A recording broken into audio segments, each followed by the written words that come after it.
She was slightly curvy, which had been hidden underneath her clothes and nice long shapely legs. Honestly, if she did dress like girl she would hot no doubt. Law shook his head when he realized where his thoughts were heading. He was not about start drooling over some girl, especially a fellow supernova and his patient. Law took one last look and noticed something. She was crying. Tears were silently running down her face. Even in her comatose state she was mourning the loss of her brother. The brother she had gone though hell to save and ended up being saved by him at the cost of his own life in the end. Law sighed softly and wiped tears from cheeks. He understood in a way what she was going through. He had watched as his parents, his friends, his teacher, even his little sister were killed and he could do nothing to help them. It had happened again when Khorasan had died in order to give him time to escape. All he could do was watch as those he loved died and cry in complete sorrow afterwards. "Don't give up Luffy, otherwise his sacrifice will be worth nothing," Law whispered. A few days later Luffy woke up for the first time. Law hadn't even realized she was awake until glanced at her face and saw blank soulless eyes staring at him. While awake was a bit of a stretch, he guessed she was in more of drug-induced daze from all the painkillers she was on. She probably didn't even realize who he was or what had happened to her yet. It was all a dream to her at the moment, a horrible dream that would eventually become reality. After a couple of minutes her eyes seemed to clear a bit and she whispered something, but her dry throat had it hard to understand. Law quick got her a small glass of water. After a few sips she cleared her throat and whispered once more. "Ace." Law started at her for a moment and then said, "Fire Fist is fine, go back to sleep, Straw Hat." The drugs took effect once more and she fell into dreamland once more, a hopeful smile on her face. In small way he felt bad. All he was doing was prolonging the inedible. Sooner or later she was going to gain consciousness, and when she did she would learn the cold truth. Her brother was dead. Still he couldn't tell her the truth, not yet anyway. It was better this way. To let her dream peaceful for no in blissful ignorance. She would have plenty of time to mourn when she recovered. And so thus a pattern was set. Once in a while she would become semi-conscious, either due to building a tolerance to combination of painkillers she was on or from him lowering the amount of drugs she was on so she wouldn't overdose as she recovered. Each time she asked would tell that same little white lie, and each time she'd go back to sleep with that same hopeful smile. Finally the floodgates opened and Straw Hat woke up after 2 weeks. She nearly destroyed the sub before she literally flew out of it and crashed into the ground screaming out in agony, demanding to know where her brother was. He was in shock, to be honest. Even with her rubber body she shouldn't be able to move like that without feeling excruciating pain from her injuries.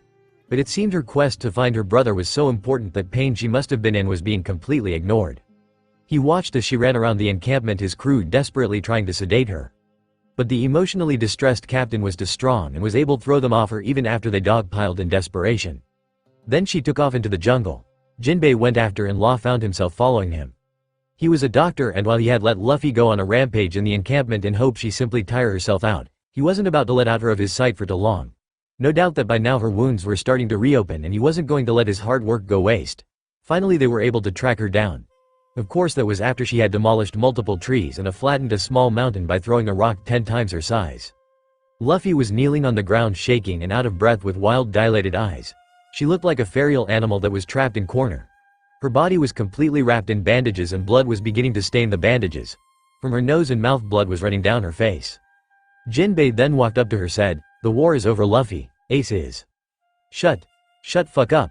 I pinched my cheeks so hard that they bleed. If this were a dream I would have woken up by now. This isn't a dream. Luffy cried out in despair with tears running down. "No, it's not, Straw Hat," said Law as he walked up next to Jinbei. "Ace is dead. He was right in front of me and I couldn't save him. I couldn't save my big brother. We promised to always be there for each, so we would never be alone. But I couldn't help him. H's blood. I had all over my hands. I can still see it and feel it. Get it off. Get it off." Luffy fell into hysteria once more as she tried wipe feeling of her brother's blood off her hands. Two captains watched as young female as she began to desperately wipe her hands on the grass. Then Law slowly walked up to her and kneeled front of the crying girl. Law grabbed her hands and then pulled her into a gentle hug. The traumatized girl was shocked for a moment before burying her face in Law's chest crying. The two supernovas sat on the ground. One breaking down from the sorrow and the other offering support for her as her world crumbled around her. Chapter 2. I want to see my friends again. The two captains watched as the young female broke down once more as she began to desperately wipe her hands on the grass. Then Law slowly walked up to her and kneeled front of the crying girl. Law grabbed her hands and then pulled her into a gentle hug. The traumatized girl was shocked for a moment before burying her face in Law's chest crying. The two supernovas sat on the ground. One breaking down from the sorrow and the other offering support for her as her world crumbled around her. If anyone were to ask Law why he had hugged the heartbroken girl, they wouldn't get an answer. Not because he didn't have one, but because it was something that only a person who had gotten a glimpse of what hell was like would understand.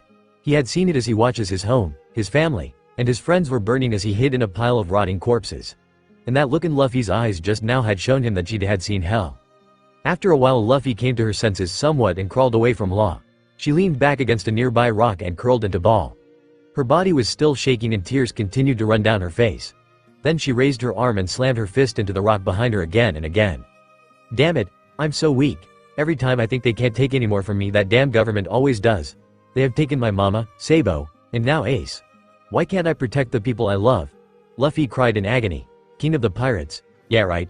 I'm so weak that I couldn't even save Ace. How could I even think I could become king of the pirates? I can't protect anyone. Law, hearing that, had had enough and walked up to her once more and stopped her fist from hitting her now bloody fist against the rock once more and said, "Stop that, Straw Hat. Let go of me, leave me alone. I can't do that, Straw Hat. I'm your doctor and I will not let you continue to hurt yourself more than you already have. It's my own body and I can do whatever I want with it, now let go." Luffy shouted as she attempted to punch Law with her free hand, only for the doctor to catch her fist right before it hit him. If that is so, then Ace's body was his own too. He was free to die, regardless of what we wanted, Jinbei stated as walked up to the pair. "Shut up, you bastards. You say one more thing, then I will kick both your ass. If that will make you feel better, then go ahead and try. I am weak as at the moment, but I won't lose to you, as you are no." "Oi, don't go starting M-, Law shouted before he was head-butted by Luffy and pushed to the side. Luffy ran toward Jinbei, hate in her eyes, and tried to hit at the fishman with her gum-gum pistol. The fishman easily dodged and grabbed her arm and flipped her over and body slammed her into ground. "Hey, stop that, her wounds will reopen," Law shouted as he ran over to his two patients. Suddenly Luffy jumped up and bit Jinbei on the arm. She held on strong as Jinbei tried to shake her off before he swung his arm and threw her off. She went flying toward a rock but was caught by Law just before she hit the rock. Before he could do anything, she was ripped out his arms and held up above the ground by Jinbei. "That's enough, Jinbei, her wounds." Jinbei ignored Law and continued to lecture Luffy on how she has lost so much and is now blinded by the world. How she was letting the regret and self-blame consume her and how she had to fight those feelings. Luffy continued to fight against the fishman grip. "Don't just focus on what you have lost and can't regain. Remember what you still have that remains." Luffy finally stopped fighting and let go of Jinbei's arm. Looking into her eyes, he could see the rage finally dissipating. Jinbei placed her back on the ground and she collapsed into Law's arms. Law watched as she brought her hands up to her face and seemed to be counting something. Fresh tears ran down her face and her body began to shake once more. "My crew," Luffy whispered. "I still have my crew. Zoro, Nami, Usopp, Sanji, Chopper, Robin, Frankie, Brook, I still have my friends." Luffy buried her face in her arms and continued to cry. Jinbei smiled softly as he heard this, and Law had on a smirk that some would say was a smile. "We agreed on a meeting place. I'm pretty late, but I'm sure they are all waiting for me. I want to see them. I want to see my friends again," Luffy cried out with tears running down her face. Then, Law began, "We will help make sure you see them again." Luffy gasped and looked up into the eyes of Pirate Doctor and said, "Really? As soon as you are well enough, I will take you to wherever it is you need to go. But only once your wounds have healed enough that you won't risk bleeding out." "But why aren't we rivals for One Piece?" "Yes, but that's just why I am doing this in the first place. It would be a shame to lose such promising rival, and consider this a debt if you will. In the future I may need your help, and think of this as insurance." Luffy pushed herself up and wiped the tears off her face. She looked at Law for a few minutes and then did something that surprised the Heart's captain. She leaned forward and hugged the man. Law froze as he had seen this coming and didn't know what to do. Sure, he had hugged her earlier, but that was just to get her calmed down after seeing that look in her eyes. Jinbei laughed silently at the cute sight of the two pirates. Law's shocked face and Luffy's serene smile really made sweet image. Then Luffy whispered so only Law could hear, "Thank you, Law." Hearing this, Law smiled softly and wrapped his arms around her and whispered back, "You're welcome, Luffy." Chapter 3. Reunion with Dark King and a storm is coming. Law slowly carried Luffy back the Heart Pirates campsite. After all the emotional and physical labor she had gone through, plus the fact that she had just woken up and was still heavily injured, had finally caught up with her and her legs gave out halfway back to the camp. Since Jinbei was still pretty weak and he had already aggravated his injuries with a fight with Luffy, Law was the one carry her back. Luffy was currently pouting cutely as she was being carried, blushing bright red. It was an adorable sight really, but both captains had feeling if they said anything remotely like that they would be risking the sanctity their family jewels. They finally arrived back at the camp just as Luffy began to squirm in Law's arms. Looking around, some of the Heart Pirates were fixing the giant hole in the sub while others were fishing out of sheer boredom. Looking at the hole she had left in the sub, Luffy's eyes dropped to ground and said, "Sorry about that." Law questioned, raising an eyebrow. "Her ship. Sorry about damaging it, Luffy mumbled, still looking at the ground, remembering how all the reckless damage done to Mary ended up killing her. It's okay, the sub is pretty strong and you didn't causing any lasting damage to it. In all honest, I'm just glad that none our medical equipment was damaged from all your thrashing. We got couple good shipwrights, so she'll be back in working order in no time. That's good. Captain, Beppo came running over to the group as Law carefully set Luffy on her feet. You caught Miss Straw Hat? Of course I did. I'm sorry. Oh, here's your hat, Miss Straw Hat, said Beppo as he handed Luffy's hat to her. Oh, thank you, Mr. Bear, Luffy said as she put her treasure back on her head. I just don't feel right without wearing this, so thank you for watching over it. Beppo blushed so bright that his fur actually turned red and mumbled, sorry. Just then something burst out of the water not too far from the rocky shore. A giant sea king with blood running down its face leapt out the water before diving back down. The Heart Pirates and the three captains watched as the sea king rose out of the once more no longer moving. It's dead. Something killed it, Penguin cried in shock. Something that huge? Shachi gasped. I couldn't even see it was fighting. This is such a terrifying sea. Suddenly an arm shot out of the water. The group of pirates watched in shock as someone began to climb up the side of the cliff. Finally the person climbed over the edge. Phew, I am beat. The group stared in shock at the person who had just appeared from the sea. The Dark King really, shouted Beppo. What? The first mate of the first pirate king Gold Roger. Old man really, cried Luffy in joy at sight of Old Pirate.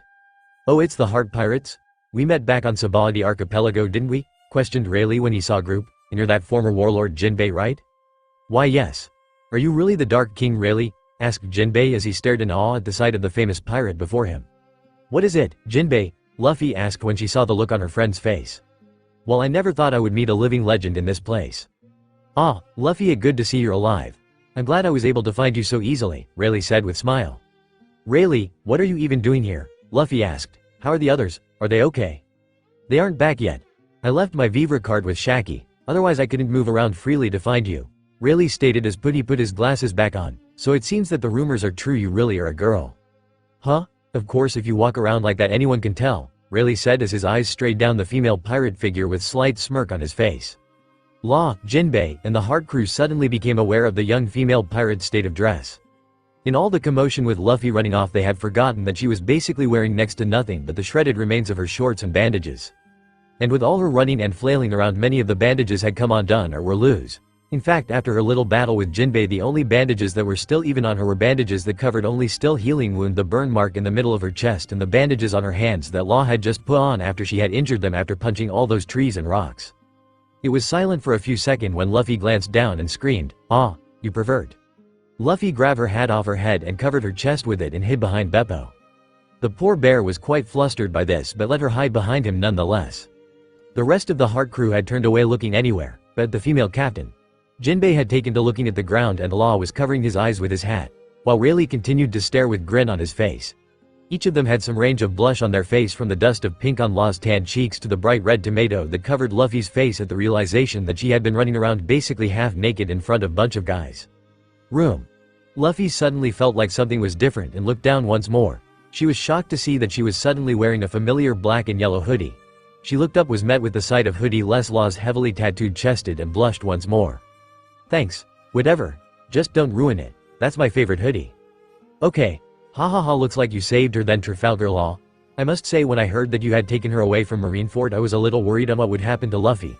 Your brutality is well known in the Grand Line, but looks like Shaki was right about you saving her on a whim. After all, it also known that you like good challenge, be it medical or battle related. Rayleigh, how did you even get here? Asked Luffy. Well, you see, my ship sank in a storm. I no choice but swim here. A storm? The calm belt never even has a light breeze, cried Penguin. There are no storms. That means, you must have been shipwrecked on a distant sea, and swam all the way from there, Shachi cried. I'm good at the breaststroke, after all, Rayleigh replied as wringed out his shirt. That's not the issue here, said Penguin. Does that mean the thing fighting the Sea King? Shachi began. Was you? Shouted the two Heart Pirates. That's a legendary pirate for you, Beppo complimented before looked down sheepishly. I'm sorry. Why did you apologize? Penguin and Shachi yelled. I don't get why you guys are so surprised, Luffy stated as she walked over to the former pirate. You guys saw what he was capable of before and have seen what other pirates of the older generation like Whitebeard can do. Is it really that hard to believe that the first mate of the king of the pirates could swim all the way here from a distant sea and defeat a sea king with his bare hands?